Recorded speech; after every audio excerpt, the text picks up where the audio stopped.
And, of course, the draft tomorrow night, Tom. I've kind of been wondering this question. The one guy who I don't hear his name connected to the Sixers as much as the others is Emmanuel Mudiay. And I wonder, is that your answer right there? For some reason, everyone seems to say Russell, he's the guy. And no one is really going out and saying Mudiay. Maybe that's your answer there. Is he the guy, in your opinion, Mudiay over Russell? I don't know. I mean, there's been a lot of talk about Porzingis, too. You know, being a 7-foot stretch four, very raw, good shooter, 19 years old. I think he's seen him more than anybody. He'd be an ideal pairing with Embiid, although you don't know, with a foot, what his status is for the start of the season and beyond. But Moody, he's not a great shooter, but he can have an impact.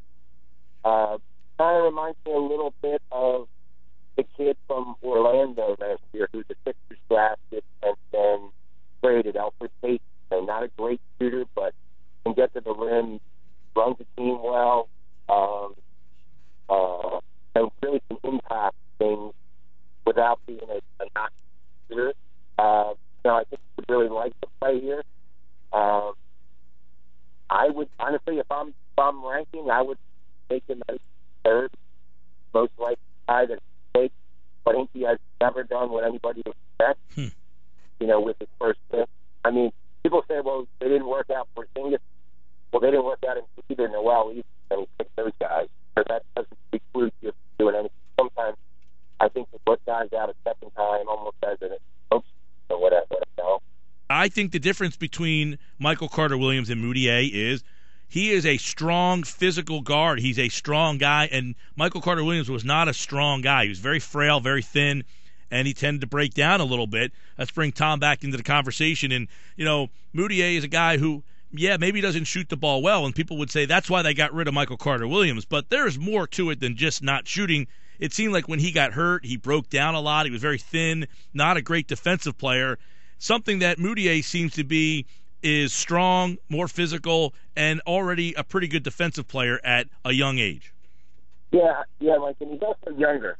And I think they think they can make him into a shooter, a better shooter. He's also, I asked him a question about the shooting, and he said, I could be more consistent. He said, but they got to stop me from driving. And he said, most times they can't do that, and if they stop me from driving, then I shoot jumpers. Usually I can get to the rim. Yeah, and one thing about D'Angelo Russell, Tom, that a lot of people seem to like is that he's a shooter. The Sixers have looked for a shooter for, I don't remember the last guy they had that could shoot the basketball with regularity, maybe Hersey Hawkins. But other than the fact that he shoots really well, what else is it about Russell that you think is a good fit for Philadelphia? Well, he fills up the stat sheet. He's happy with the analytics guys. He's like 16 points, 6 assists, 5 rebounds, left-handed. He's not a great athlete, but I think he'll come in and put up numbers right away. NBA ready. I guess the question is, 3 or 4 years do they project him? When and that's what he has done. Is he's been drafting guys based on how well he thinks they'll eventually be, what their upside is. Yeah, Tom Moore's with us, the Sixers beat writer here from PhillyBurbs.com. And obviously, Tom, Okafor, a lot of people think he's going to go to L.A., to the Lakers at number 2. But if, in fact, he is there at number 3, do you think there's even a decision to be made? Well, I think Mike, it could depend on Embiid's situation. If you don't think Embiid's going to be able to play this year, is going to need surgery and be out another year, maybe you're looking to potentially replace him. You don't know what the future is. Whereas Embiid and Okafor wouldn't necessarily be a good tandem. Maybe Okafor and Noel would be better. So that could depend. I think he's going big. Both drafts, centers, 6'11", 7 feet.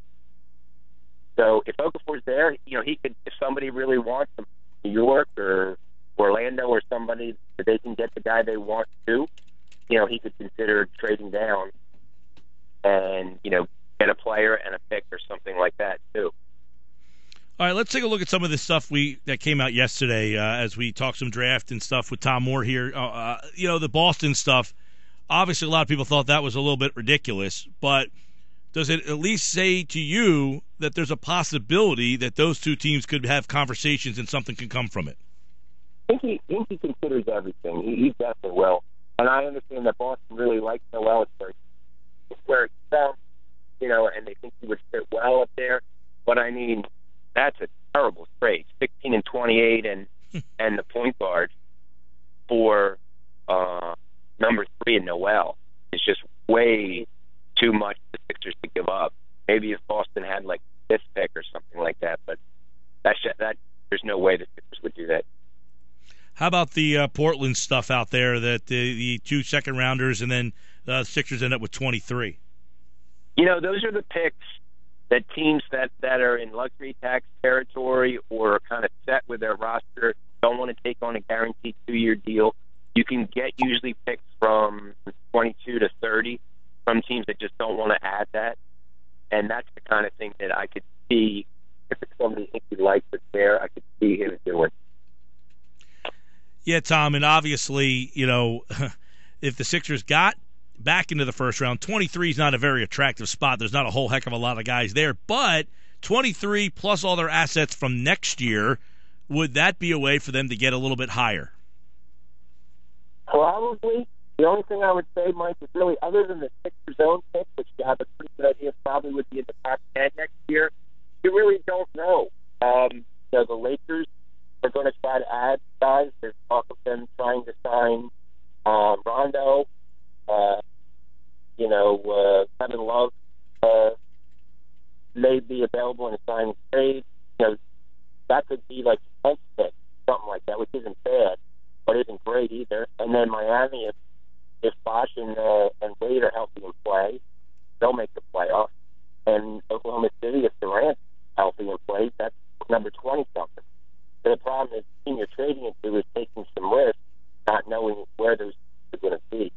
The Sixers should be a top 8 pick, I think, at this point, better, depending on the situation. So that's the thing teams would probably want, but probably want to get that up. But that's what you have to weigh. Yeah, it's funny, too, because they have 3, and then, next year, Tom, they have the possibility for 4 picks next year, right? Correct. Their own. The Lakers top 3 protected. Miami top 10 protected.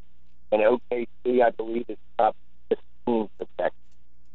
So, yeah, and it seems to be a decent chance to get all 3 of those unless, there's an absolute collapse in one of those places. Yeah, so they have a possibility of 4 picks next year, which means they have the opportunity to package some things and be creative. Obviously, when you're at number 3, there were some reports out there that they liked Russell enough that they would move up to go get him. Do you buy into that? I don't know, but that's not going to be easy. I mean, if you want to do that, and by the sounds of it, I'd say there's probably a 75% chance you can stay there 3 and get Russell if that's the guy. So you would 16 that sounds probably 90% sure he's going to go number 1. Oak for probably about 80% sure he goes number 2. So you can probably just stay there and get your guy if that's your guy. It becomes interesting if Boudier's the guy or Porzingis. I'm sure the Knicks would really like Russell. You could try to work something out with them, although they've traded so many first-round picks, they can't trade one ahead of time until 2019. So they could do it, but the Sixers wouldn't get it for 4 years. So that's what they'd have to weigh. I don't know how many young players they want either. The rosters exactly, stacked with good, young, promising, undervalued players. Tom, I'm looking at Towns going to Minnesota, Okafor to L.A., then the Sixers are kind of there. Russell, Moutier, Porzingis, Winslow, Hazonia, are they the only guys to you that are in play? Probably. Did you say Winslow? Yes. Russell, Moutier, Porzingis, Winslow, Hazonia. 5 guys. 5 guys I got on my list. I think Winslow's probably the longest out of that group. And then maybe Hazonia, but I really think right now it comes down to Porzingis and Russell the thing is, if Josh Harris is getting tired of losing money and losing games, have an empty building, and says, look, we need to speed this up, and I'm not saying that's happening. If it is, to me, that makes it more likely to get somebody like Russell, given that he's more ready to play and it's such a need as a shooter and a point guard, and a scorer. I mean, that's a lot of needed theoretically in one pass. Any thought in your mind that someone with a young, somewhat established young player, much like a Marcus Smart, who isn't the right young player, but he's only 1 year going into his second year, and they want 3, that the Sixers say, you know what, we'd rather have that guy who's already been in the league 1 year than drafting a guy. Any thought in your mind that Hinkie would do something like that, or is he so hell-bent on building with his own players? Yeah, I mean, it would have to be somebody he thinks is going to be a star. There aren't a lot of guys like that out there, but he considers everything. I mean, he looked at everything. He ponders every possibility. And then he is trying to get stars. And they thought they might have one in Embiid, conceivably. Again, with his health, that's kind of a question, and he's got to get on the court. I mean, 1 full year, he hasn't finished 5-on-5 yet, which is very concerning. But if there's a guy there that he thinks is better or will be better, and he can get at number 3, he will consider it. Yeah, I know the Embiid stuff is about a week or 2 old now, but no updates have been said, nothing there. What's your gut feeling on Embiid? Will he play opening night, or are you legitimately concerned that this might be just them being snake bitten? I think there's reason to be concerned. I mean, as I said, this is a 5 to 8 month injury, and in an entire calendar year, he has not been able to scrimmage 5-on-5 yet. That's concerning, and the bone's not healing properly. You'll have to, and we're seeking more opinions. I mean, if he needs surgery, I mean, his second year is gone, and you really have to start worrying about the future. I mean, there's still a chance he's fine and ready opening day, and obviously that's what the Sixers are desperately need and the fans want, because so much of what they're doing is predicated around him. Porzingis would be a great, theoretically, stretch power forward around Embiid. But if Embiid's not there, it changes everything. What if you could get, number 4 for Noel? And if Embiid were healthy, again, I'm not saying that this is happening, but if Embiid were healthy and now you can get Porzingis, let's say, and Russell, 3 and 4, you could consider it. Now, I don't know that you do it because you don't have a center. Unless you can get Okafor or something, Okafor's the guy, it just changes the whole complexion of everything. Yeah. And I think there's real reason to be concerned. And they need some good news, and, hopefully it'll have regenerated or started healing properly. But the fact that it's so slow and they've been so cautious is really, something to worry about. Tom, you don't think they would have to be absolutely blown away to deal Noel, or do you think that they would be willing to deal Noel? I mean, I think nobody's untradeable in the standard world, but they're not going to just trade Noel. I mean, the way he played last month and the progress, and the fact that, he could be a 5 or a 4, and especially if a lead situation up in the air, I think they really like him. I don't know if he's going to be a star, but I think he could be a very good player, a very good complementary player, but just perhaps a star at the defensive end. But, I don't think he's looking to do it, but, first move he makes is trade to Drew Holiday, an all-star, the Sixers' only all-star, and, he traded the Rookie of the Year, in February of the second year in Carter Williams. So he'll definitely look at things, but he's only going to do it if it makes sense. And I don't think they're actively looking to, but I think he'll listen to anybody.